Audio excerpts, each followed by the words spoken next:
આગળ વાત કરીએ પંચમહાલમાં કોલસાની ચોરી કરતા કાર્યવાહી કરવામાં આવી છે। ખાણ ખનીજ વિભાગે કોલસા ભરેલ 3 ટ્રક ઝડપી પાડ્યા છે।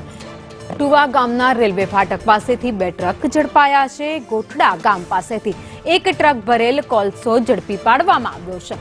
60 લાખથી વધુનો મુદ્દામાલ જપ્ત કરી કાર્યવાહી કરવામાં આવી।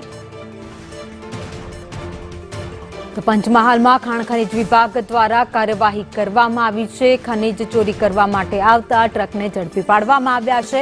તો 1 ટ્રક પકડાયો છે। કોલસા ભરેલો એ જપ્ત કરી આગળની તપાસ હાથ ધરી છે।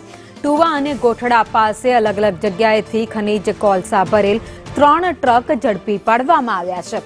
ગોધરા નજીક ટુવા ગામના રેલવે ફાટક પાસેથી 2 ટ્રક ભરેલ ખનીજ કોલસો અને ગોઠડા ગામ પાસેથી 1 ટ્રક ભરેલ કોલસો મળી આવતા તેની સામે કાર્યવાહી કરવામાં આવી છે। કુલ 60 લાખનો મુદ્દામાલ હાલ કબજે કરી પોલીસે તપાસ હાથ ધરી છે।